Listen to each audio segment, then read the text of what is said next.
Hi friends, welcome to Sabina சமையல். இன்றைக்கி அருமையான இந்த வெயில் சூட்டுக்கு ஏற்ற மாதிரி ஒரு வெந்தயக்களி தாங்க இன்றைக்கி செய்ய போகிறோம். நான் வந்து சாப்பாட்டு அரிசி ஒரு 200 கிராம் அரிசி எடுத்திருக்கேங்க. அதுக்கு வந்து ஒரு 1/4 டம்ளர் வந்து வெந்தயம் எடுத்திருக்கேன்.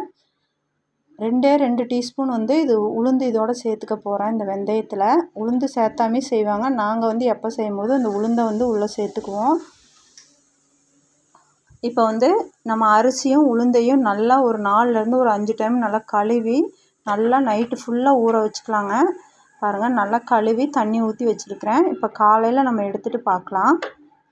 இப்போ நான் காலையில் வந்து ஊற வச்சுருக்கிறது அரிசி. இப்போ அரிசி நம்ம வெந்தயம் தனித்தனியாக ஊற வச்சுருந்தோம் இல்லைங்களா, இந்த மாதிரி ஊற வச்சு நம்ம செய்யும்போது காலையில் வந்து நம்மளுக்கு அரிசி நல்லா அரைஞ்சி வரும். இப்போ பாருங்கள், மறுநாள் காலையில் பார்க்குறேன், நல்லா அரிசி பாருங்கள் நல்லா ஊறி வந்துருச்சு. இப்போ வந்து இது ஒரு ஜாரில் போட்டு ரெண்டையும் நல்லா நெய்ஸாக அரைச்சி எடுத்துக்கலாம். தண்ணி வந்து கொஞ்சமாக மட்டும் ஊற்றிக்கலாம். ஊற்றிட்டு இப்போ ஒரு மிக்ஸி ஜாரில் நான் அரிசி போட்டேங்க. அரிசி போட்டு உளுந்தையும் வெந்தயத்தையும் உள்ளே சேர்த்துக்கிறேன். நல்லா நெய்ஸாக அரைச்சி எடுத்துக்கணுங்க, திரியாக இல்லாமல். இது கூடயே வந்து கொஞ்சமாக சுக்கும் 3 ஏலக்காவும் நான் சேர்த்திக்கிறேன். தனியாகவும் ஏலக்காய் பொடி பண்ணி போடலாம், சுக்கும் ஏலக்காய். நான் ஒட்டுக்காய் இதை அரைக்கும் போது கூடவே போட்டு அரைச்சிக்கலான்னு போட்டேன். போட்டு இப்போ நல்லா நெய்ஸாக அரைச்சி எடுத்துக்கலாங்க. தண்ணி வந்து கொஞ்சமாக மட்டும் ஊற்றினா போதும், நிறைய ஊற்ற வேண்டாம். பாருங்கள், இந்த அளவு நல்லா நெய்ஸாக இருக்குது பாருங்கள். அரைச்சி இப்போ நான் வேறு ஒரு பாத்திரத்துக்கு மாற்றிக்கிட்டேன். ரொம்ப நல்லதுங்க, ரொம்ப சூடாக இருக்கும் பாருங்கள் உடம்பு. அந்த வாரத்தில் ஒரு டைமாவது இந்த மாதிரி செஞ்சு குழந்தைங்களுக்கு கொடுக்கணும், ரொம்ப நல்லது. நான் வந்து கருப்பட்டி பொடி தாங்க எடுத்துருக்கிறேன். கருப்பட்டியாகவும் முழுசாகவும் போடலாம். நான் வந்து கருப்பட்டி பவுட்ரு பண்ணதான் தனியாக எடுத்துக்கிறேன். நான் மொத்தமாகவே வந்து ஒரு 1.25 டம்ளர் நான் எடுத்திருக்கேன். அதுக்கு வந்து நான் ஒரு 2.25 டம்ளர் நான் கருப்பட்டி உடைச்சது அந்த பவுட்ரு நான் போட்டுக்கிறேங்க.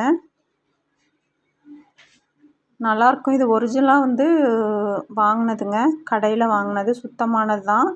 இப்போ இது கூட கொஞ்சமாக தண்ணி ஊற்றி நல்லா ஸ்டவ்வில் வச்சு நல்லா கொதித்து வரும் பாருங்கள். அந்த ஸ்டேஜில் நம்ம இதை எடுத்து வடிகட்டிக்கலாம். இப்போ ஒரு அடிகனமான பாத்திரம் தான் எடுக்கணும். நான் வந்து இந்த குக்கர் தாங்க எடுத்துருக்கிறேன், இல்லைன்னா நம்மளுக்கு அடி பிடிச்சிரும் கீழே கிண்டும் போது. இப்போ குக்கர் வந்து நல்லா ஸ்டவ் ஆன் பண்ணி வச்சாச்சுங்க. வச்சுட்டு இதில் ஃபஸ்ட்டு வந்து ஒரு 2 டீஸ்பூன் போல் நல்லெண்ணெய் ஊற்றிக்கிறேன். இப்போ நல்லெண்ணெய் உள்ளே ஊற்றியாச்சு. நல்லெண்ணெய் லைட்டாக காஞ்சதும் இப்போ நான் கலக்கி எடுத்து வச்சுருக்கேன் இல்லைங்களா, அந்த களிக்கு தேவையானது உள்ளே நான் சேர்த்துக்கிறேன். சேர்த்துட்டு நல்லா லோ ஃப்ளேமில் வச்சு அப்படியே கிண்டி விட்டுட்டே வரணும்.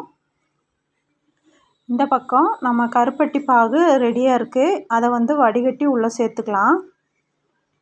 பாருங்கள், இந்த மாதிரி சேர்த்துக்கிட்டு எல்லாம் சேர்ந்து அப்படியே நம்ம மிக்ஸ் பண்ணிகிட்டே வரணும். இப்போ இந்த பார்க்கும்போது இந்த கட்டி கட்டியாக இருக்கிற மாதிரி இருக்கும், அதெல்லாம் நம்மளுக்கு மாவு வெந்து வரும்போது நம்மளுக்கு கரெக்டாக ஆயிருங்க. இப்போ நல்லா கிளறி விட்டுக்கலாம்.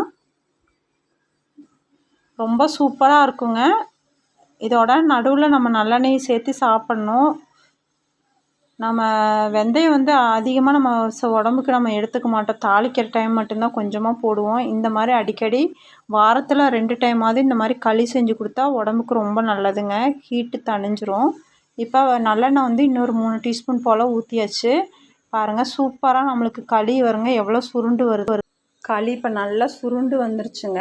இப்போ நம்ம கையில் கொஞ்சமாக எண்ணெய் தடவிட்டு இப்போ நம்ம கையில் ஒட்டாமல் இருந்துச்சுன்னா நல்லா களி நம்மளுக்கு வெந்து வந்துருச்சுன்னு அர்த்தம். அவ்வளோதாங்க, இன்னும் நான் இறக்கிக்க வேண்டிதான்.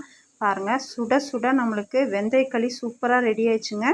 மேலே வந்து கை வச்சு நம்ம சும்மா அப்படி சின்னதாக ஒரு ஓட்டை போட்டுக்கலாம். போட்டுட்டு அது ஃபுல்லாக அந்த குழியில் நல்லெண்ணெய் ஊற்றிக்கலாங்க. அவ்வளோதாங்க, அருமையான நம்மளுக்கு வெந்தயக்களி சூப்பராக ரெடி ஆயிடுச்சு. நீங்களும் உங்கள் வீட்டில் ட்ரை பண்ணி பார்த்துட்டு எப்படி இருந்துச்சுன்னு எனக்கு கமெண்ட்டில் சொல்லுங்கள். அவ்வளோதாங்க இந்த வீடியோ. உங்களுக்கு பிடிச்சா லைக், ஷேர், சப்ஸ்கிரைப்.